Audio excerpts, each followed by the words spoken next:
क्या आप जानते हैं कि एक ऐसा सिटी भी है जो लाखों लोगों के लिए बनाया गया था, लेकिन अमली तौर पर वो खाली रहता है। और अमेरिका जिसने एक ऐसा मेगा प्रोजेक्ट बनाया जिस पर 17 बिलियन डॉलर जाया किए, जो कभी इस्तेमाल भी नहीं हुआ और मुकम्मल तौर पर बेकार पड़ा हुआ है। तो आज हम दुनिया की सबसे बेकार मेगा प्रोजेक्ट का जायजा लेंगे। इंटरस्टेट H3 हवाई 26 किलोमीटर तवील ये हाईवे दुनिया के सबसे शानदार मनाजिर में से एक से गुजरता है। ये हाईवे इतना ही खतरनाक है जितना कि खूबसूरत लगता है। ये सबसे पहले 1960 में दिफाई तहफ़्फ़ुज़ात को जहन में रखते हुए तजवीज किया गया था, क्योंकि ये हाईवे पर्ल हार्बर को मरीन कोर एयर स्टेशन के साथ रास्ता बनाती है। इंटरस्टेट H3 हवाई की तामीर को एनवायरमेंटल ग्रुप ने ऐलान के फौरन बाद ही रोक दिया था। मकामी लोग नहीं चाहते थे कि इस मंसूबे पर काम शुरू हो, क्योंकि ये मेगा प्रोजेक्ट उनकी जिंदगी को मुतासर कर सकता था। लेकिन आखिरकार 26 साल बाद साल 1986 को तमाम रुकावटें हटा दी गई, जब कांग्रेस ने इस मंसूबे को माहौलियाती कवानीन से मुस्तस्ना दे दिया और बलाखिर साल 1989 में इस प्रोजेक्ट पर काम शुरू हुआ और इस हाईवे को साल 1997 को इख्तिताम के बाद खोल दिया गया। इंटरस्टेट H3 को इंजीनियरिंग का मौजज़ा भी समझा जाता है, क्योंकि इसकी तामीर मुश्किल इलाके और मकामी माहौल की हिफाजत के लिए बहुत ऊपर से गुजरती है। इस प्रोजेक्ट पे कुल लागत 1.3 बिलियन डॉलर आया था, जो कि तकरीबन 50 मिलियन डॉलर पर किलोमीटर आता है, जो दुनिया में फी किलोमीटर के लिहाज से दुनिया का सबसे महंगा प्रोजेक्ट है। लेकिन बहुत ज्यादा बजट के बावजूद ये खूबसूरत हाईवे किसी के लिए मुफीद नहीं है, क्योंकि इस हाईवे को मलऊन समझा जाता है। इसकी कंस्ट्रक्शन के दौरान बहुत से मजहबी लिहाज से अहम सकाफती मकामात को तबाह कर दिया था।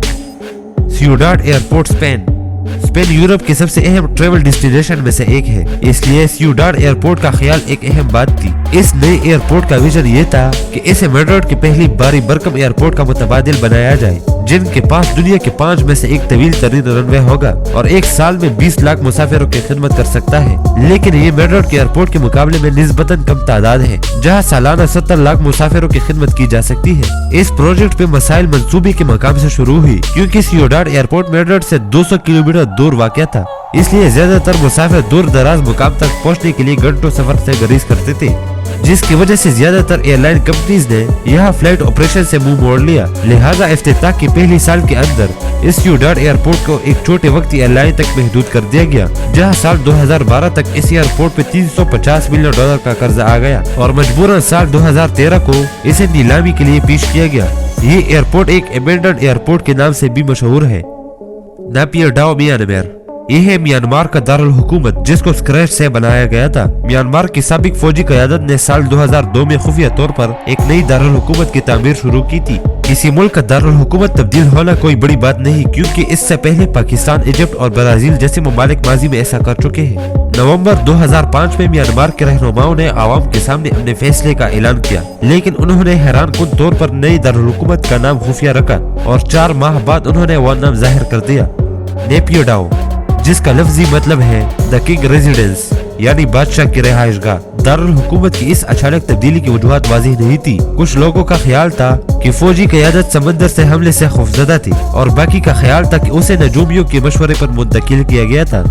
लेकिन इनका ताल्लुक पुरानी दारुल हुकूमत से था, यंगून, जहाँ 70 लाख अफराद रहते हैं। कहा जाता है कि ये शहर अपने बुनियादी ढांचे तक पहुँच चुका था और साल 2050 तक उसकी आबादी दुगनी होने वाली है, जिसकी वजह से उन्होंने खुफिया तौर पर एक सिटी बनाई जिस पर कुल लागत 4 बिलियन डॉलर आए थे। इस सिटी में देखने के लिए सब कुछ है। 20 लाइन्स वाली हाईवे जो कि दुनिया में बहुत मशहूर है, 100 से ज्यादा luxury hotels, golf courses, museums और यहाँ तक कि यंगून में वाक़िया तारीखी निशान। लेकिन एक चीज है जो यहाँ से गायब है, पॉपुलेशन यानी आबादी।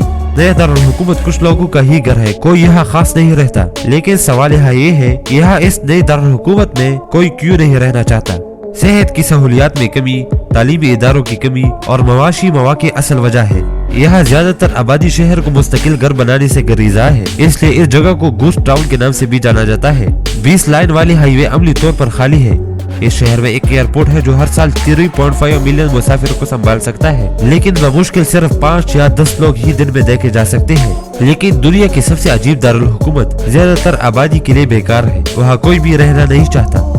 फॉरेस्ट सिटी मलेशिया, एक ग्रीन स्मार्ट सिटी जो 4 मसनूई आइलैंड से बनाई जाएगी और इनके गिर्द एक मसनूई जंगलात बनाई जाएगी। फॉरेस्ट सिटी इन्वेस्टर्स के लिए एक पुरकशिश शर्त बनाता है जो सिंगापुर की आजाद शहरी रियासत से फायदा उठा सकती है। सिंगापुर के पास दुनिया की दूसरी मसरूफ तरीन बंदरगाह और तरक्की पजीर मईशत है। डेवलपर्स पहले ही ब्रिज को फॉरेस्ट सिटी से लेकर सिंगापुर तक जोड़ चुके हैं, जिससे वो आसानी सिंगापुर आ जा सकते हैं। फॉरेस्ट सिटी में ग्रीन टॉप और बागात वाली बिल्डिंग होंगी, जो कि एक फॉरेस्ट का एक्सपीरियंस देगा। इस सिटी को $100 बिलियन की लागत से 2035 तक मुकम्मल किया जाएगा। ताहम ये इतना आसानी से मुकम्मल नहीं होने वाला, क्योंकि बहुत से माशी और सियासी रुकावटें पहले इसकी तरक्की में रुकावट बन चुकी है, जिससे जान छुड़ाना बिल्कुल भी आसान नहीं होगा। इसलिए फॉरेस्ट सिटी को फिलहाल एक यूजलेस मेगा प्रोजेक्ट माना जाता है। Yucca Mountain nuclear waste.